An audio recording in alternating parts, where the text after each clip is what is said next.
Good afternoon and welcome to UCSI TV News. News that matters, stories that connect. My name is Shin Tian Tin and thank you for joining us today. In this episode, we bring you the most important news across Malaysia and around the world.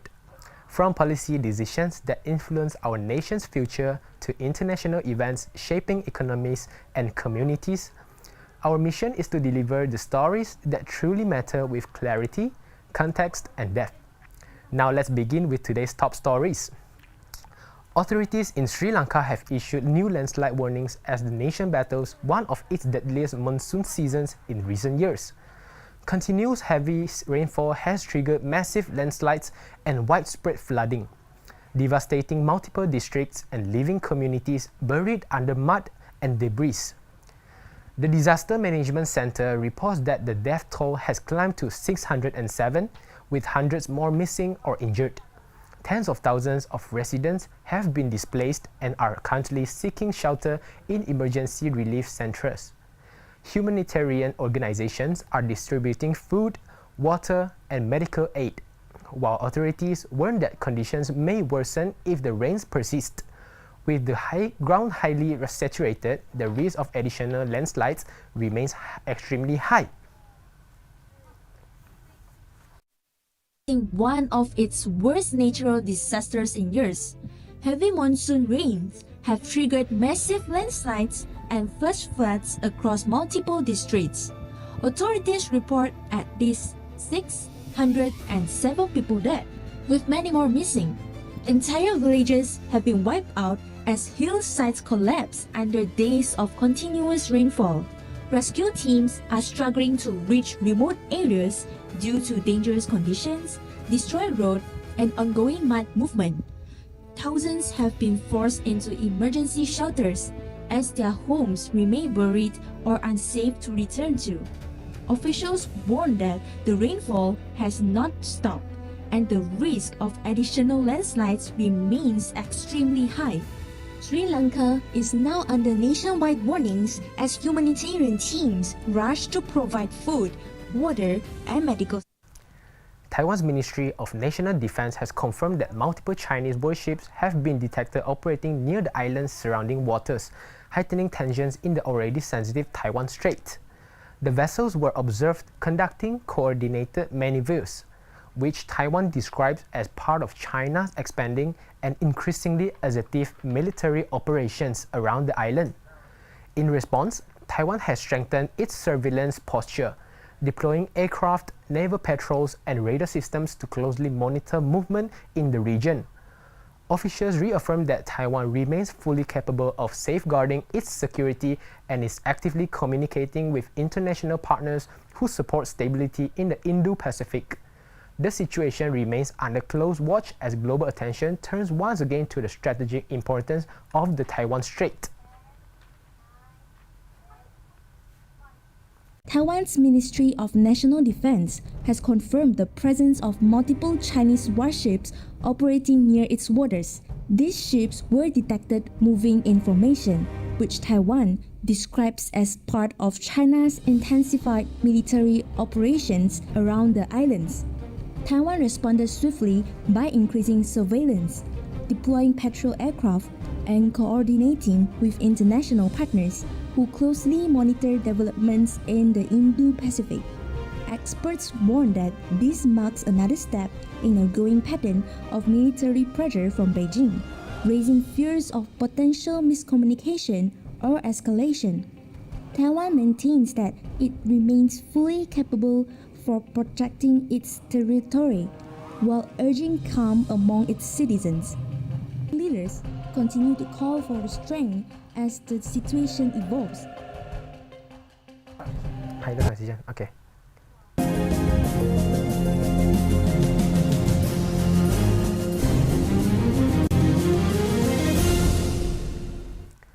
Back from the break, we continue our special coverage on the classroom approach that is raising questions. Two teachers in one class at the same time. Some say it gives students more attention and support, while others worry it would create confusion. How does this setup affect students' learning? And what do their older siblings think? Seeing both the challenges and benefits firsthand, our reporters spoke with students and family members to get a closer look. Let's hear from those directly involved.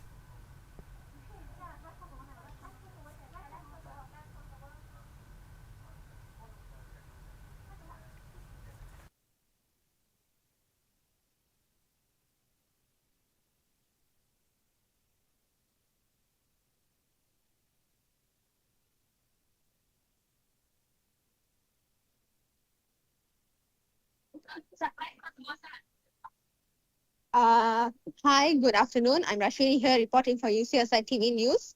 I'm here at UCSI. I'm here at UCSI University where students usually actively participate in various club trainings. As we know, campus activities play a huge role in building community, improving physical health, and helping students manage stress. Many students say joining clubs or sports teams give them chance to make friends, stay active, and balance academic pressure. But another side, some students feel they don't have enough time to get involved or have much confidence to get involved in. Right now, I have one of our students here with me to share their experience and point of view. Hi, what's your name? I'm Yushin. Hi. So, what sports or clubs are you involved in here on campus? I'm a dodgeball club member, and it has become one of my exciting part in university life. And then being in this club allows me to stay active and also know more friends and having fun with friends. And also, I think joining the dodgeball club also gives me a great balance between my studies and also physical activities. And it is a place where I think I can release my stress, also build confidence, as well as create a strong friendship. Yes. I see. So, what do you think students join or sometimes avoid club activities or campus activities? Why? I think some of the students sometimes they join because they want to explore more in the interest or meet meet new people and also feel more connected to university life. But on the other hand, I think some of the students are avoiding the campus activities because they feel shy, lack confidence, and they worry they won't fix in the activities.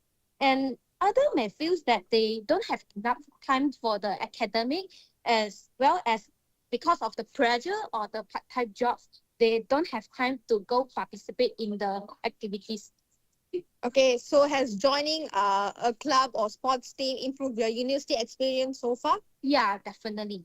Because joining dodgeball club definitely improved my university life experience, and also it helps me to stay physically active, and which is important for me to manage my stress and maintaining a healthy lifestyle. And I have also met many supportive and friendly people who makes training section is more interesting. Uh, like I will look forward for each week. Like overall, it already creates a more balanced and memorable university life journey for me. I think overall, our interviewee has shared the good side of joining any clubs or sports teams. So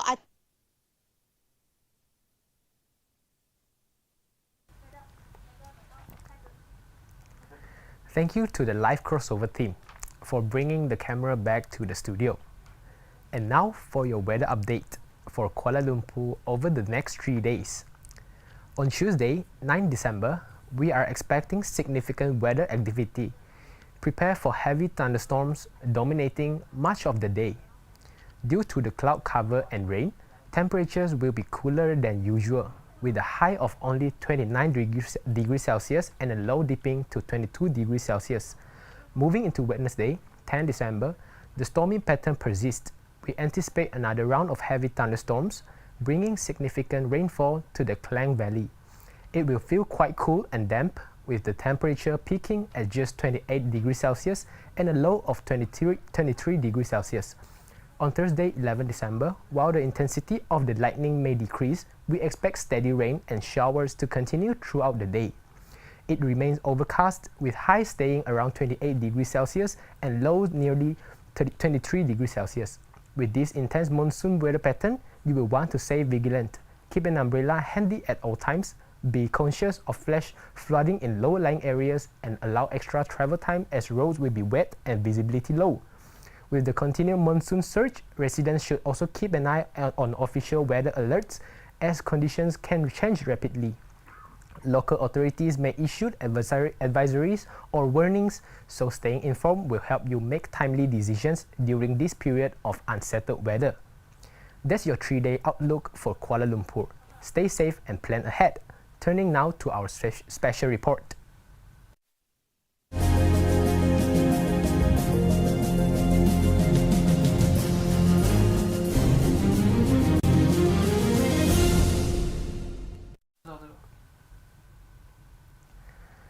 Back from the break, we continue our special coverage on the classroom approach that is raising questions. 2 teachers in one class at the same time. Some say it gives students more attention and support, while others worry it would create confusion. How does this setup affect students' learning? And what do their older siblings think? Seeing both the challenges and benefits firsthand, our reporters spoke with students and family members to get a closer look. Let's hear from those directly involved. Starting in 2027, Malaysian schools may implement a new system, 2 teachers in one class. Some say this could help students learn better, while others worry about the challenges it might bring. Today, we speak to students and family to hear their thoughts. The Ministry of Education hopes this dual teacher system can reduce teacher workload, provide more attention to students, and manage classroom discipline better. But questions remain, will it truly improve learning? No, because I think I will get more stressful, and if there another teacher, I will feel shy to ask the question because the teacher will watching what I do. Yes, because I don't think teacher can take care of everyone, especially the class is big and a lot of students, and sometimes they need to rush all the lessons, so they not enough time to check we understand or not. I think one teacher can teach us and another teacher can help us to answer the question, that I think it can easy to make us understand what the teacher teach us. Students have their own worries, but what about the family side? So we also talked to an elder brother to hear how he feels about having 2 teachers in one class. Having 2 teachers in one class, well, if you are asking from as a brother perspective, I would say that it is not a good thing actually, because first of all, back then, I mean, not only for my time, I mean, it almost been decades that teachers always want in my classroom. I mean, if there is 2, the teaching style might be, intertwined, and then you might have a bias. Maybe this teacher connect better with students and make another teacher feel, left aside or whatever. So, for me, I would say that it is not a good thing for for my younger siblings to have 2 teachers. Right. So for me, I would say that is not the reason actually. I think the reason why they try to put 2 teachers in one class, maybe because of some of the discipline cases and all those social cases that have been happening in our country, like have been increasing over time. Maybe they want to put 2 teachers so they can monitor the students better. But if you are asking me, like, is it a good thing or not, I would say that it won't really work effectively. That's what I think. The 2 teacher system aims to improve the learning environment, but whether it truly works depends on preparation, teacher coordination, and school management. This is Zhiqing reporting for UCSI TV News. Okay. Students, teachers, and families continue to watch the new 2-teacher system closely. Some students feel it could give extra help, while others worry about stress and confusion. Families hope the system can improve discipline and social behavior, but teaching differences may cause challenges. The discussion is ongoing, and schools will need to see if this approach really works as intended. Good afternoon and welcome back. University life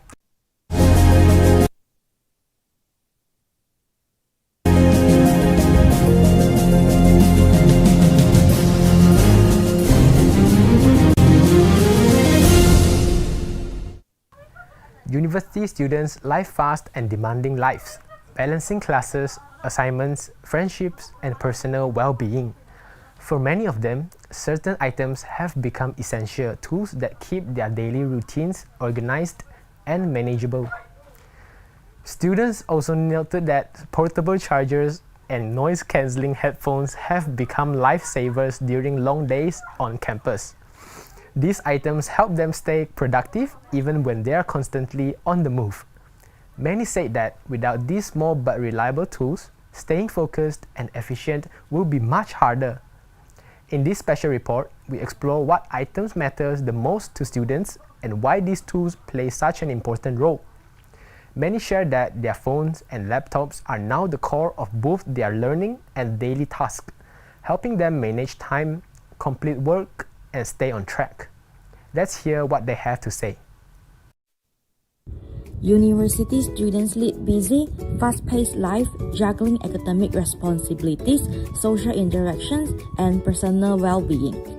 With so much to manage on a daily basis, certain items have become essential to help them navigate this hectic routine. Today, we want to find out what item is essential for students and why it matters. Let's hear from our participants. Honestly, the one item that I can't live without is my phone. It's like my mini life manager, and without it, I would probably forgot half of my tasks and end up in the wrong class. Honestly, my laptop is the one thing I can live without. It's not just for the studying. All the note, slide, reading, and the assignment are in there. No matter where I am, is the first thing I reach for. Without it, I'd be completely lost. My phone helped me to check my class schedules and reply to the group message and set reminders for deadlines, and I also use it to take a quick picture of lecture slides when I'm too lazy to write, and it keeps my whole day running smoothly. I keep everything in my unit life organized. I use it for online class, note, research, presentation, and playing my schedule. And when I needed a break, it turned into my entertainment hub. Music shows, everything. It keeps my routine smooth and my under control. I rely on it the most when I'm juggling multiple assignments, and then when my phone basically become my friends and reminding me what to do, where to go, and who I need to message.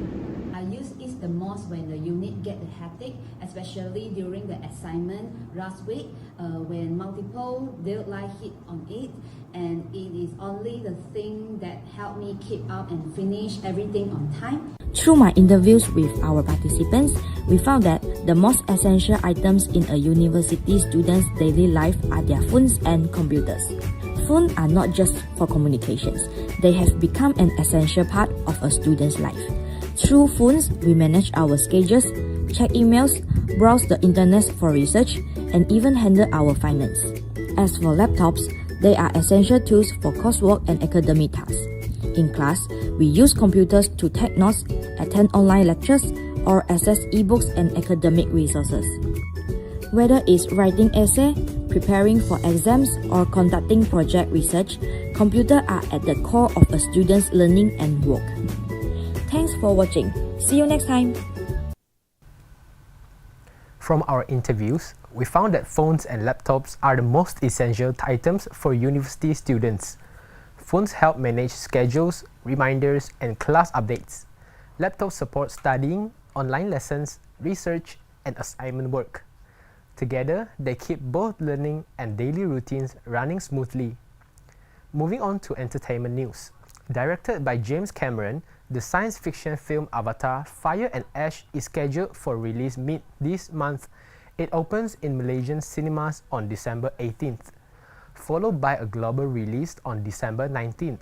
This is the third installment in the planned 5-film franchise. The film has a runtime of approximately 3 hours and 15 minutes. As the middle chapter of the saga, the plot continues directly from the conclusion of The Way of Water, setting the stage for future sequels planned for 2029 and 2031. Here is a closer look at the new trend and changes coming to Pandora. The narrative focus shifts to the volcanic regions of Pandora, introducing a new Na'vi clan known as the Arch People. Distinct from the peaceful forest and ocean clans depicted previously, this fire-based clan is designed to represent a more aggressive aspect of Na'vi culture, introducing internal conflict to the storyline. Alongside this new setting, there are significant changes to the cast and storytelling. Sam Worthington and Zoe Saldana return to their lead roles, joined by Honor Champion as the Arch People's leader. Warren Notbelly, the narrative perspective will also shift. The voice-over narration will be conducted by the character Loic, succeeding his father, Jack Sully.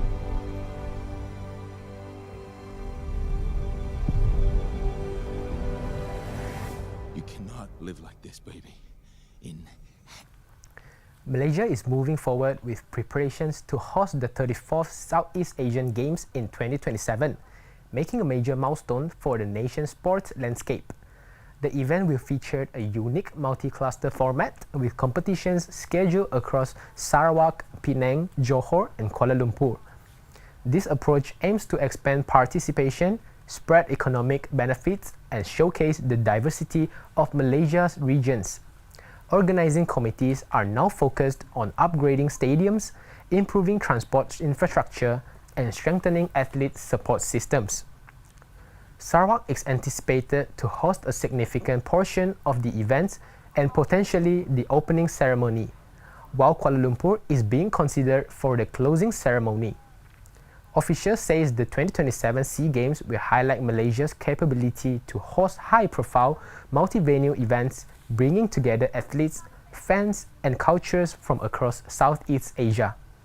Preparations will intensify over the coming months as Malaysia gears up for the region's largest sporting celebration. Malaysia is officially gearing up to host the 2027 Southeast Asian Games, one of the religion's biggest multi-sports events. Unlike previous editions, this SEA Game will spread across 4 locations: Sarawak, Penang, Johor, and Kuala Lumpur. Organizers say this unique multi-cluster format will allow more Malaysians to experience the excitement while distributing economic benefits across different states. Preparation includes upgrading sports venues, improving transportation system, and enhancing athletes' facilities. Officials expect the game to attract visitors from across Southeast Asia, boosting tourism and showcasing Malaysia's culture, hospitality, and modern infrastructure. Sarawak is expected to host a major portion of the events, while KL may host the closing ceremony. With 2 years to go, Malaysia is setting the stage for one of the most memorable SEA Games in history, highlighting unity, sportsmanship, and regional pride.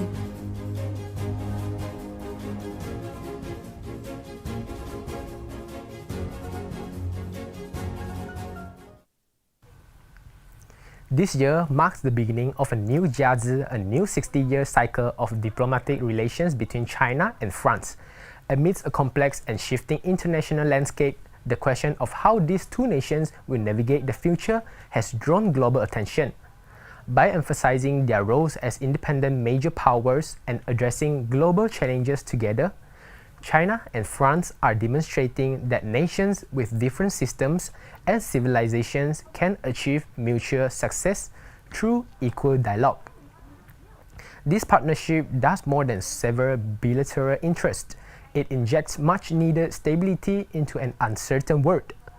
President Xi has emphasized that China and France should work together to forge a brighter future for China-EU relations, deepening cooperation in trade, global governance, and cultural exchange. Here is a closer look at the momentum behind this historic partnership. Head of State diplomacy acts as the compass for China-France relations.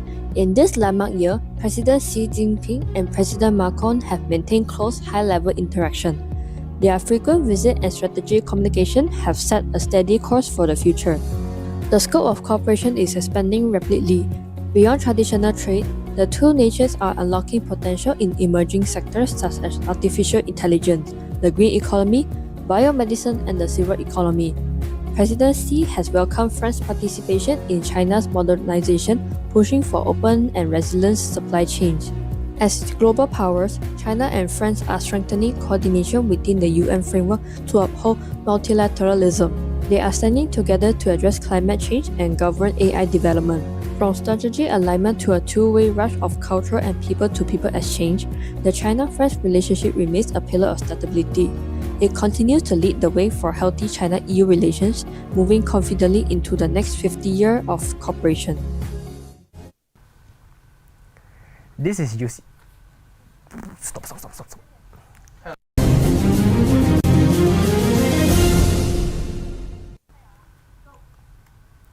This is UCSI TV News. Welcome back. It's Monday, December 8th, 2025, and today comes with some fun and quirky celebrations. First up is Pretend to be a Time Traveler Day. People around the world are having fun acting like they have traveled from the past or the future, speaking dramatically, dressing up, or just using their imagination. So, are you coming from 1925 or 2021? Let us know in the comments. Next, it's National Brownie Day, the perfect excuse to enjoy one of the world's most beloved chocolate treats. Fun fact, brownies were invented by accident when a baker forgot to add baking powder to a chocolate cake. Today, whether you like them fudgy, chewy, or with ice cream, treat yourself. And finally, it's Bodhi Day, marking the day Buddha achieved enlightenment. Many people use this day to reflect on peace, compassion, and mindfulness, a gentle reminder to pause and appreciate the present moment. So whether you are time traveling, indulging in chocolate, or taking a mindful pause, December 8th is full of reasons to celebrate. A major internet disruption occurred this week after Cloudflare, one of the world's leading web infrastructure providers, suffered a large-scale outage. The incident temporarily affected access to major platforms such as LinkedIn, Zoom, and Canva, with nearly 30% of global internet requests reportedly impacted. The outage, which lasted around 25 minutes, caused widespread inconvenience across multiple regions, raising concerns about the vulnerability of centralized internet services. Cloudflare later issued a public apology, acknowledging the severity of the disruption and promising improvements to strengthen system resilience. Experts say the outage highlights the risk of over-reliance on a small number of cloud and network providers. Many businesses are now being urged to adopt multi-cloud strategies to avoid similar massive interruptions in the future. We will continue to monitor the global response to this outage and any upcoming cybersecurity reforms. Thank you for staying with us. A major Cloudflare outage disrupted global internet traffic this week, affecting platforms like LinkedIn, Zoom, and Canva. The incident has renewed concerns about the world's dependence on a handful of cloud providers. Here's what happened and why experts are calling for stronger digital relations.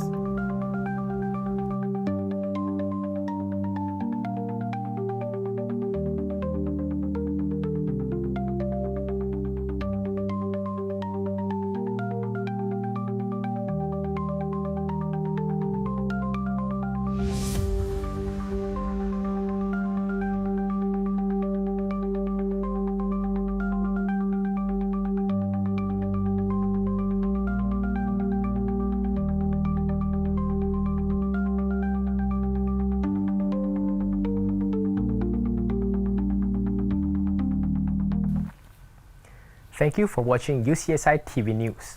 News that matters, stories that connect. I'm Chin Tian Tin, and we appreciate you joining us. We remain committed to delivering clear, relevant, and trustworthy updates from Malaysia and beyond. For ongoing coverage and more stories, stay connected with our official platforms. Until the next episode, stay informed, stay safe, and have a great evening.